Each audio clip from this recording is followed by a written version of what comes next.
interpretation of the facts of life that make them far more satisfying.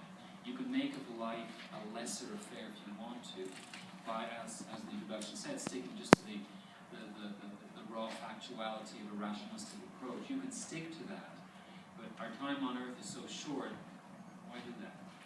So, whereas faith, takes rationality as its starting point and then moves further, to me it makes more of life. So, as I said, I think the second part of your question, faith is an interpretation.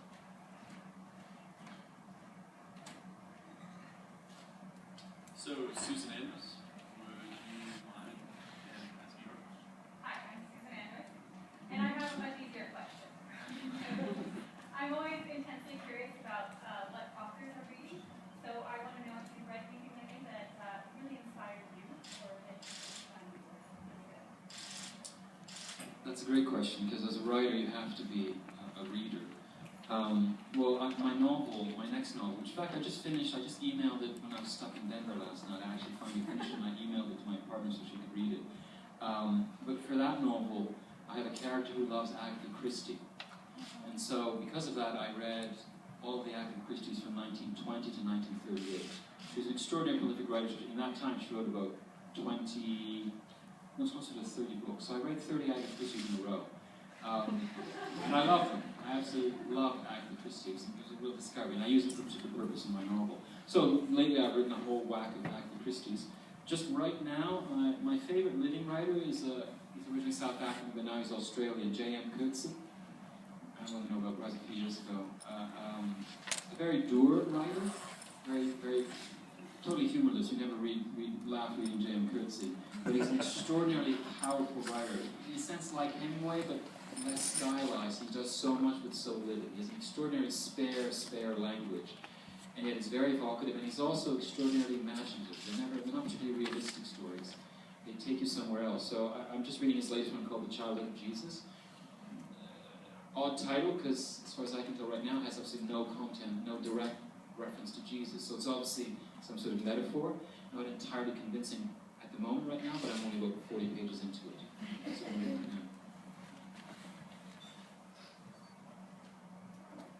Shannon Van Metzger. Standing next to my question.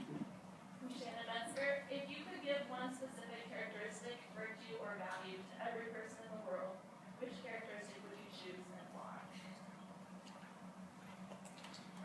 I would say the characteristic of empathy. If you don't have empathy, if you can't open your heart towards someone or some situation or some culture, you'll never get out of yourself, and you'll never solve any problem. It's very easy to demonize the other. It's a great way of simplifying the world, demonizing the other, rejecting the other, being closed to the other. But then you're part of the problem or part of the solution. And the first step in opening yourself up to someone else is the quality of empathy, the feeling for them, sensing that they're real people and that their point of view has some validity. It may not be one you agree with, but it has some sort of validity. So I'd say empathy.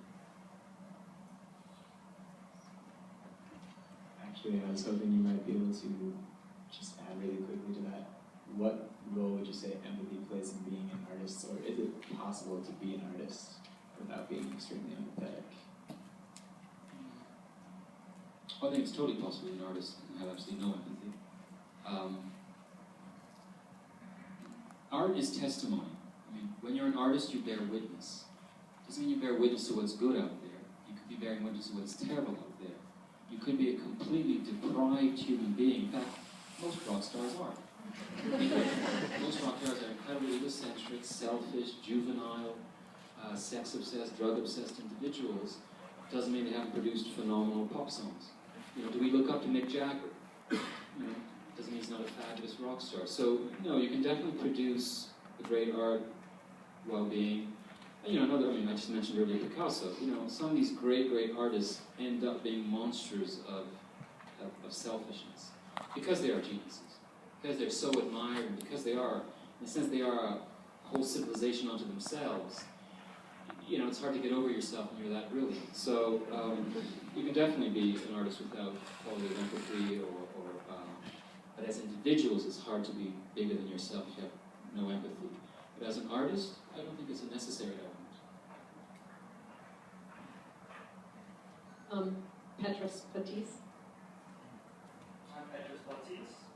After Mr. Okamoto and Mr. Chiba answered Pyre's question about which story is better, with the story with animals, Pyre responds with, and so goes your God. What is the meaning of that answer? These questions.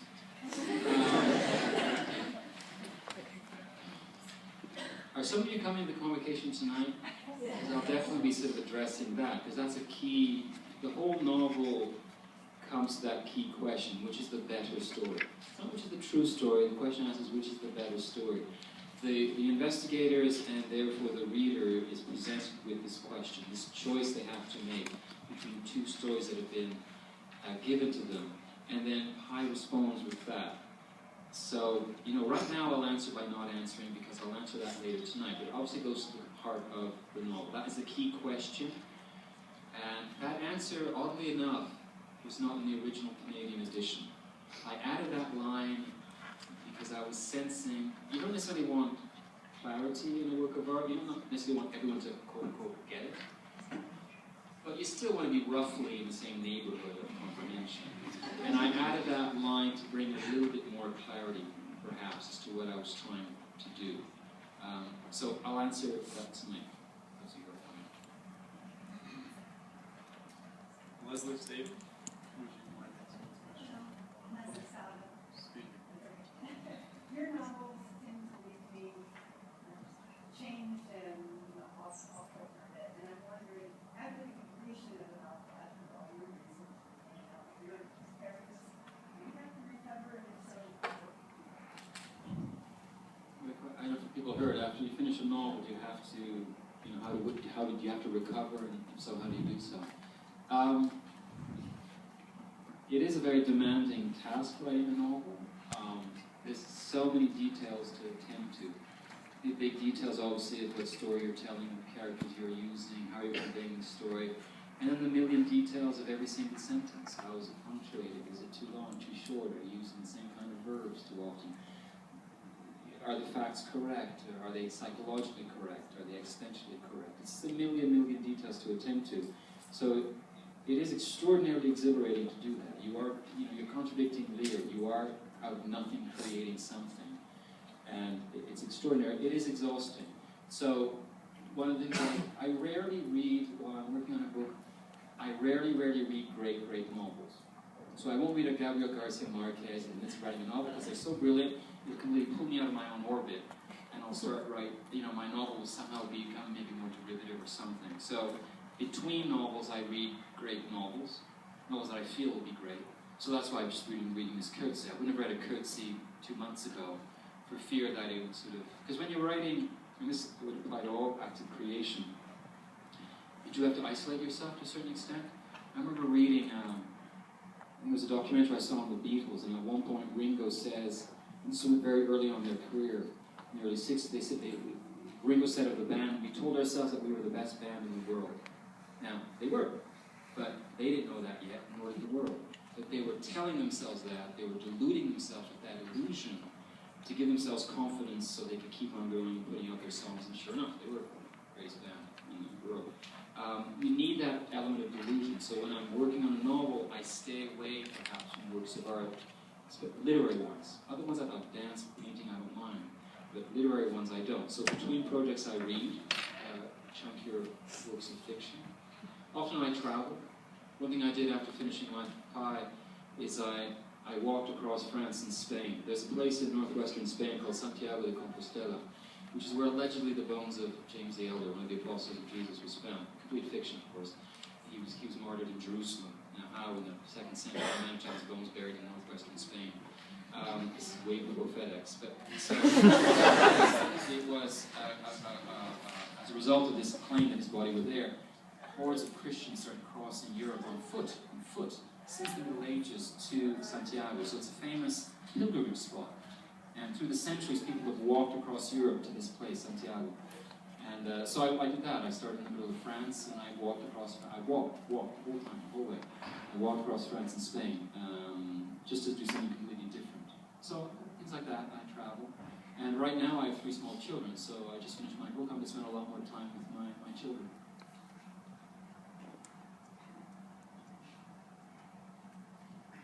John, would you? I'm John Woodard. Before I ask a question, I just want to say I read Slow Man by Lucy. Yeah, it's phenomenal. Pie is an action story that keeps him innocent, keeps him from the darker parts of himself. Very striking similarities to Pie's religion. Could Pie's story possibly be telling us that religion keeps us innocent, keeps us from the darker parts of ourselves, but also keeps us children? Wow. Yeah. No to keeping us. First of all, listen, I'm no expert on religion, folks. To everyone, their sense of what religion means, what it does, or what it doesn't do. I wouldn't say religion keeps us innocent, perhaps in the sense of keeping us open-hearted. Every religion talks about opening your heart. Every religion has a strong moral content, i.e. the importance of being good. So, I suppose that is perhaps a form, in our very cynical world, I suppose that is a form of innocence, to willfully want to be good. But innocent in the sense of being naive, I would say no, because one thing that struck me when I started doing research for Life of Pi is two things were happening. First of all, I started going to church. I'd never gone to church in my life. I'm originally from Quebec, from French Canada, so they're ethnically Catholic, so I started going to Catholic church. And at the same time, I happened to be a volunteer in palliative care, so care for the dying. So every week I was, on Thursday mornings, helping people die, and on Sunday mornings I was going to church. And I was struck by something about how in the secular world there's an obsessive fear of aging and of death. We live in a civilization that obsessively wants to stay like 20-year-olds and ignores the fact of aging and of dying. So an obsession with the look of youth, the feel of youth, the dress of youth, the art of youth. And a complete denial of death. It used to be, 100 years ago in Montana, most people would die at home. Members of the family would be aware of the death of Granddad because he's dying in bed. And they would hear him, they'd smell him, they'd see his dead body. There was a familiarity with death which has completely vanished nowadays. Most people die in hospitals in a sort of very hidden away form. And in the secular world, there's very little talk of death, which is why in the secular world we deal with death so poorly. We're not used to it. The worst things I see are funerals. Certainly in Canada, I'm not talking in the United States, I don't know much in the US, but in Canada, often funerals are incredibly awkward events. Not only because someone's died and that's extremely upsetting, but also because the people don't know how to handle death. Even though it's the oldest story in the world, it comes out of the blue, and they have no idea how to behave towards it. It's a mixture sometimes of wanting to laugh, the nervousness makes you want to laugh, to wanting to cry, to being just. Whereas every Sunday, or in any other religion, Saturday, Friday, whatever the holy day is, you inevitably talk about death. In religion, there's an obsessive talk about death, about the afterlife, about the meaning of life. So in religion, there's a necessary proximity between life and death, which is not at all depressing. Just as my volunteer shift, palliative care, wasn't depressing, what it did is that it blew away the trivial out of my life. You have a big pimple on your forehead, you think of someone who's melting away from cancer. After that, you don't worry so much about your pimple on your forehead. It blows away the trivial. So if anything, it makes your life more beautiful, more precious. You live it better. And the same thing with this going to church. Even if you don't believe, the talk of death increases the value and the beauty of life. And in that sense, people who are religious are far from innocent. I think they're not at all innocent, and it's people who completely ignore talk of death, who are in this sort of benighted kind of innocence, this sort of delusion. So, Mr. Martel, do you think you wrote Life of Pi more toward the religious or the secular world? Definitely the secular. Initially, I, as you know, practices 3 religions. I did that for a number of reasons.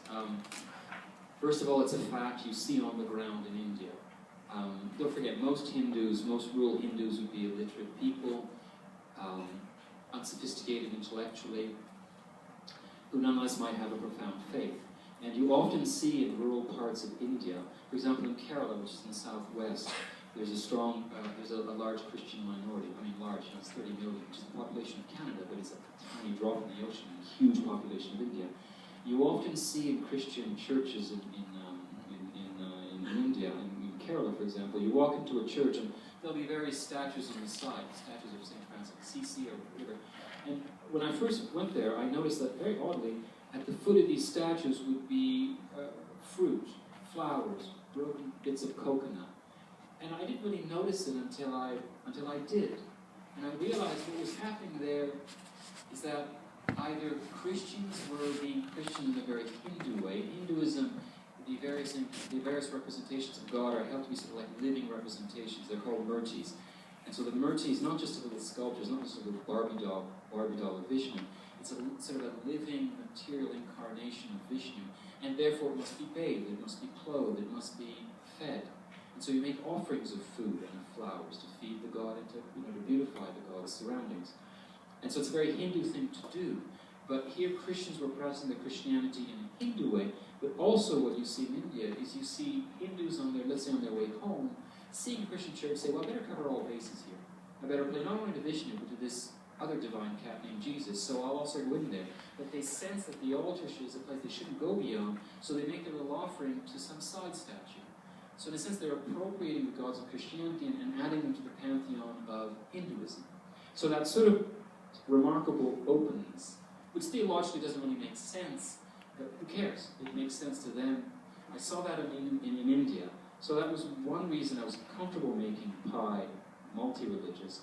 But in a key way, because to answer your question, I was addressing this book to a secular crowd. And where I come from, Quebec in the early 60s went through a revolution called the Quiet Revolution, because it was completely bloodless. And what happened in a matter of really 2-3 years is Quebec went from being the most backward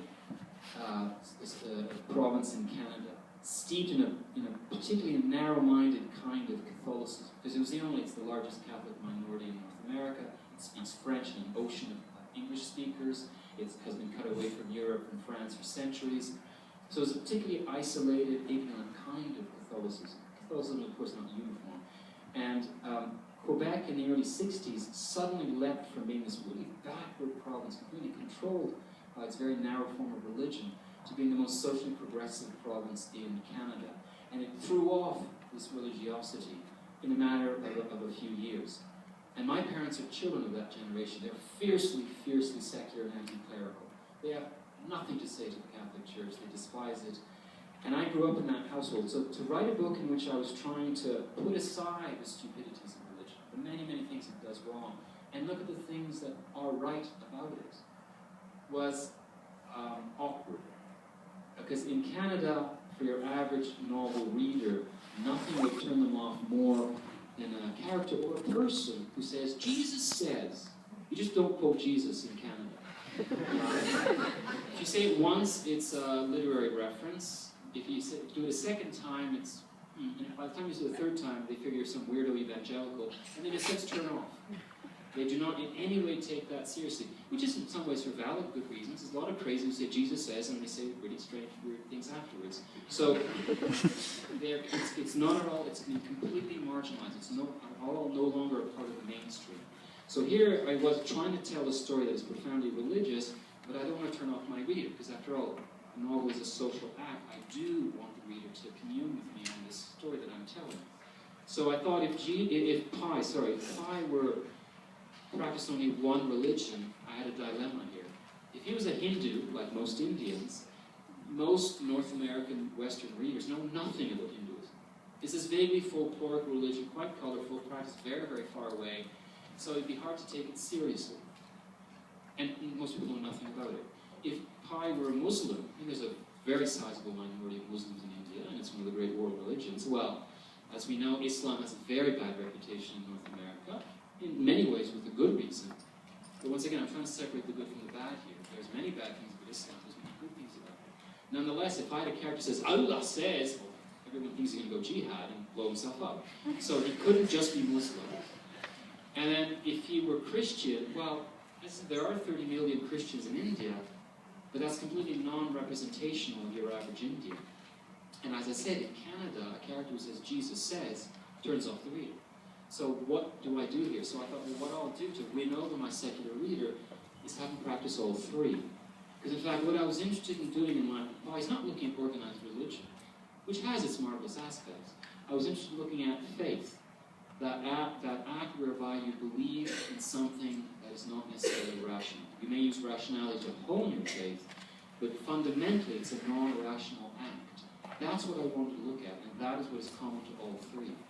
So I made Pi practice three distinct religions to, in a sense, relativize organized religion and get to what it had at its core, and to sort of win the reader over with this character. So the novel was definitely aimed at a secular audit, which is also why it contains a sort of basic information about each religion, so that people know nothing about Hinduism will learn a little about it, something about Islam, and so it's not something about Christianity.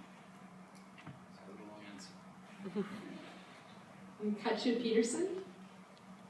I'm Katja Peterson. I was wondering what the literary purpose of the island is. The island. Once again, to go to the heart of the novel. In Life of Pi, I was trying to tell two different stories based on the same set of facts. The same set of facts being a ship leaves India, I forget when, July of '76, I think, and 227 days later, a sole human survivor reaches the coast of Mexico. A ship sinks, there is a human survivor. Those facts are shared by both stories. But Pi relates two different stories based on those same facts. Now, I didn't want those two stories to be of the same kind. I didn't want to be a choice between, do you want tacos or you want pizza? Do you want vanilla ice cream or chocolate? I wanted something to be radically different in quality. So one story, you don't need to make a leap of faith to believe in it. Man's inhumanity to man, that classic phrase used in English language literature classes, man's inhumanity to man comes as no surprise to anyone. We're used to that kind of story where things get nasty, people get nasty, and inhumane things happen. So the second story, the story without animals, where it's 4 human beings on this lifeboat, and terrible things start to happen, that one, in a sense, confirms our cynicism, confirms our belief that there's not much we can do about life. The other story had to be one that was not only different in what happens, but different in tone and quality, and existential quality. So that first story, I wanted to be one that was progressively harder and harder to believe. So I started right away with this idea, we do believe that someone could survive 5 minutes in a lifeboat with a tiger. Now, because of part 1, I have all this stuff about territoriality, dominance and submission. You know, the reader suspends his or her disbelief and, figuratively climbs aboard. So good, I've suspended your disbelief enough. Now, will you believe that he will go blind, the tiger will go blind, and they'll meet someone else who's blind in another lifeboat? Remember when he meets the blind Frenchman? I mean, how likely is that, 2 lifeboats to bump into each other in the middle of the Pacific? It's wildly improbable. But because there's been no dialogue in the novel, this kind of crazy dialogue with these 2 blind people, one of them doesn't know there's a live tiger in the other lifeboat, and so he will not manage to eat Pi because he's eaten by the tiger. It's kind of grimly entertaining, and hopefully once again the reader reads that section and stays on board, continues to believe. With the island, what I hoped to have happen was that the reader would get to the island, and his or her disbelief would finally rear its head. The reader would say, wait a second, this is too wild and crazy. I can't, I want to believe, but I can't believe. And your rationality would kick in. You'd start saying, well, this is some obscure symbolism thing that I don't quite get, but it's kind of interesting. I'll keep on reading, and it must mean something, but I don't get it.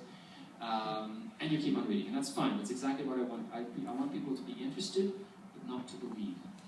And then get to the second story, and be so horrified by it, be so dissatisfied by it, that they come back and want to believe the first story, want to believe about Richard Parker, want to stay with that story, and therefore have to make a leap of faith and believe in the island.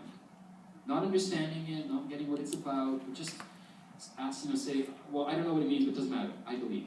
I don't know about meerkats, I don't know about algae, there are carnivorous plants, so, maybe there are things like that in the Pacific. I will believe and be the better for it. So make a leap of faith and be the better for it. Stop making sense and be the better for it. So I wanted the island to float just beyond what you can reasonably believe. So the island is that.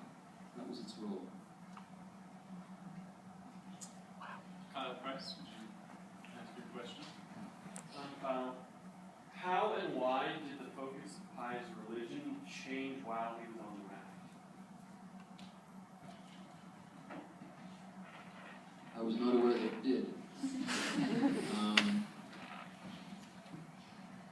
In a sense, that's why I added that line, and so it goes with God, because a lot of people I noticed, and it's fine, I don't care how people read my novel, frankly, that's the freedom of the reader to read as he or she wishes. But in a sense, the ocean has nothing religiously to say to us. All of part 2 in the Pacific proves nothing transcendental. At most, it proves that human beings, under certain circumstances, can overcome extraordinarily adverse circumstances. And I saw that doing my research for Life of Pi. I read a lot about 19th century shipwrecks and the horrifics, the horrific suffering that some people overcame. So I suppose that part 2 of the novel, bears witness to the fact that it's extraordinary what we can overcome under the right circumstances. But that doesn't prove anything ontologically, it doesn't prove anything existentially. All I was doing in part 2 was establishing 2 stories, I guess, because the second story, the second story comes in part 2, in part 3. In part 2, I was only establishing a story. The role of religion there is minimal, which is why, in fact, there's very little mention of religion. I mean, occasionally, there's that mention of the story of Vishnu, of remember there's a huge figure and he's in his mouth and doesn't want to fall out. And there's very few references to religion in part 2, because that wasn't important.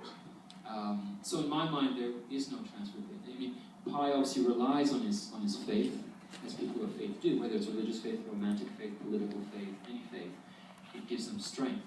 But there was no overt discussion, no overt change to Pi's religion in the Pacific, for me, as a reader. Julie Langeker, would you like to start and ask a question? Did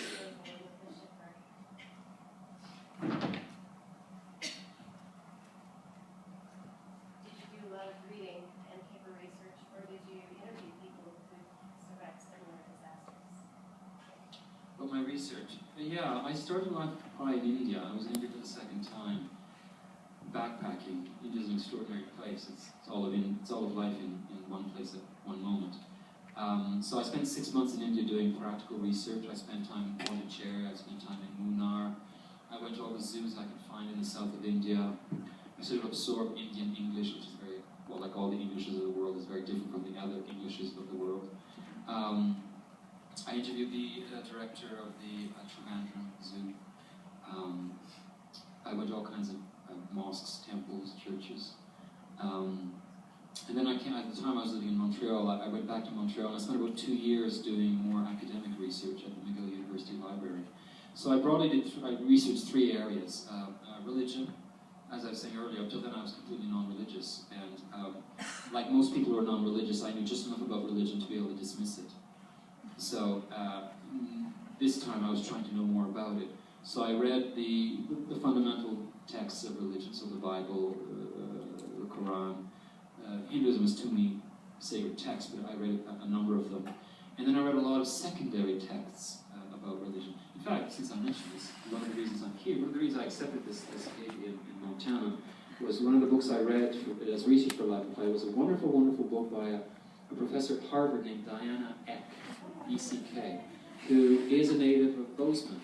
And one of the books she wrote was from Bozeman to Benares. Now, Benares is the other name for Varanasi, which is one of the great sacred cities of Hinduism. It's on the Ganges River. And it was a very evocative book, not only of Varanasi and Hinduism, but also this place called Bozeman, Montana, which I've never been to. And it was very evocative of growing up in Bozeman and growing up in Montana. And it sort of put Montana on my imaginative map, so that's one of the reasons I came here. So that was one of the books I read, Diana Eck's book, and I read another number of books. So I read secondary texts about religion, because religion, what's interesting about religious texts is they're apparently very simple, and that simplicity tricks people who are not interested in it. You can dismiss it very easily, religious texts. It's very easy to make fun, for example, of the Gospels. So I read these secondary texts that helped me understand what I was reading. I also did a lot of research on animal behavior, on zoo biology, the arts and science of enclosing animals so they don't feel stressed, or feel less stressed. It's a whole art and science. I read books about that, and about animal behavior. And I also read a lot of books on shipwrecks, on how people survive at sea. So I brought all those together. It took me about 2 years, and then I took about 2 years to write the book. It was an extraordinarily fun book to write, because I also had the sense of being all alone. I mean, no one writes using animals in adult fiction. Very few people do. For some reason, we confine animals to children's literature. You know, if your book is animals, it must be for kids, which is nonsense. I don't know what's childish about an elephant. I don't know what's childish about a tiger. There's nothing inherently childish about it. And for some reason, very few writers of adult fiction use animals as their central metaphor, or no longer now. No longer now. I mean, Kafka, for example, uses animals all the time. Jack London often uses animals. But contemporary writers, it's very, very rare that they use animals as their central metaphor. So that was a nice feeling, that I was alone writing about animals. And also religion. No one writes about religion. Certainly in Canada, there's very, very few writers who in any way have religion in their novels. And if they do, it's to mock it, to put it aside. So it was also a nice feeling that I was completely alone in this field, you know, writing this novel of mine. You said something at the beginning of that answer. You said all of life in one place at one moment. I was wondering, elaborate on that a little bit. Well, India, you know, India's over 1 billion people. It's one of the oldest civilizations on Earth. It has its own religion, in a sense. You know, you can't convert to Hinduism. You can't be born. You can't convert to the cycle of birth and rebirth. You're in it or you're out of it. You know, it has over 200 languages. It's an extraordinarily diverse country. It's the world's largest democracy. It's extraordinarily diverse in its geography. You know, it has mountains, has jungles, has deserts, has oceans. It's breathtakingly varied. So it's a wild and crazy place. And also, because it's so big, and in a sense, and I'll compare it in that sense to the United States, because the United States is such a big country with a unique history, like India, both countries, and I say this in the positive sense of the word, both countries are full of themselves. Both countries are so enormous that they don't necessarily see very far beyond their horizons, which has its negative qualities. You know, Americans, for example, are notoriously bad at geography. I've met Americans who didn't know where Africa was. I've met Americans who didn't know that Italy was part of Europe. They thought it was in Africa. You know, notoriously bad at geography. Well, Indians, I would say, are the same thing, because there's so much in Indian history and geography and civilization, as there is in American, that it takes a lifetime just to get to know India, let alone France and Belgium and other countries. So to come there as a foreigner is to bathe in a completely different way of being. And India is really a very, very different place. And also because it's, for the longest time, now it's changing, was very poor. Because it was poor, it was therefore isolated. And because it's so diverse, and because it's such an old place, it's also a place where the imagination lives still quite well. Hinduism is a wildly crazy imaginative. There's no spareness to Hinduism. It's an extraordinarily loud, brash. It's like the Greek myths. The Greek myths are great acts of imagination. So is Hinduism. So for a Westerner, a rationalistic Westerner like I was, and like hordes of other Westerners, when you get to India, you're suddenly refreshed because it's such a wild and crazy place that you suddenly feel like, wow, it's alive. Now, there's many bad things about India. I don't want to sort of idealize the place. And it's also a terrible place. It's a terrible, terrible place with incessant human rights violations, and the caste system is like the American segregation turned into a religion. In many ways, it's a terrible place, but once again, the positive side of things, for a rationalistic Westerner, it demands more of you. It says to you, stop being reasonable. Stop being reasonable. And so that's why so many Westerners go to India and go crazy. They start wearing togas, and they start putting horns on their forehead, and they pretend to convert to Hinduism, which you can't do. And they go native, and they're pulled out of themselves. And it's a kind of country that does that, and it certainly has done that to me every time I've been there.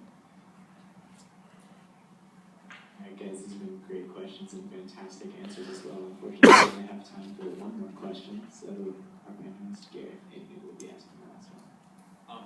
So, Mr. Martel, on page 16 of Life of Pi, there's a quote that reads, "An animal inhabits its space, whether in a zoo or in the wild, in the same way chess pieces move about a chessboard, significantly." And then you place Pi on a tiny little boat with a tiger. So in what ways is Life of Pi a meditation on how to live life with presence?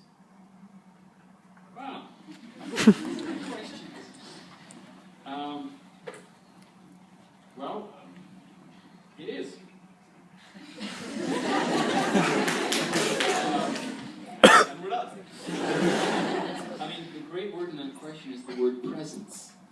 And it's funny because I use that in my next novel. Presence is a wonderful, wonderful word, because presence could be literal, like this is present, you are present. But it also has this more ethereal, disembodied sense of,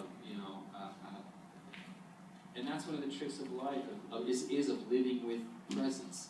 Not living in a literal way, in a rationalistic way, but being able to create presence, and once you have that presence, to keep it going and to live with it. So yeah, it's such a great question. I don't know if I can answer it. How do you try to live your life with presence then? Well, it's hard.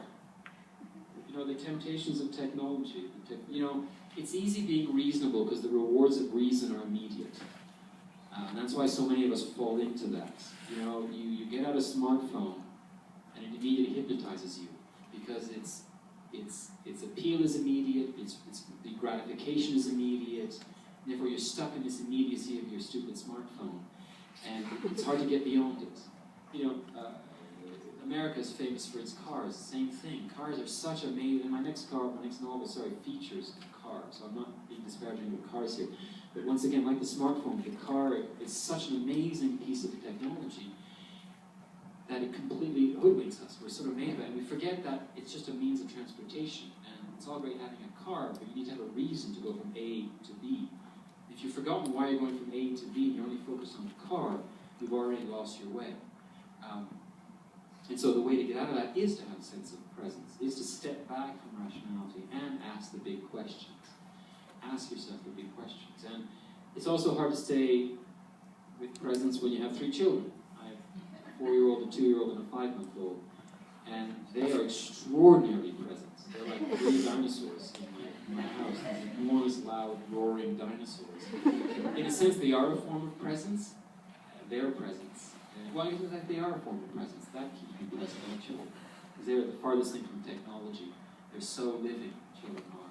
So that's another way of presence, actually, is living with children. Listen, thank you very much. These are fantastic, fantastic questions. Thank you guys very much.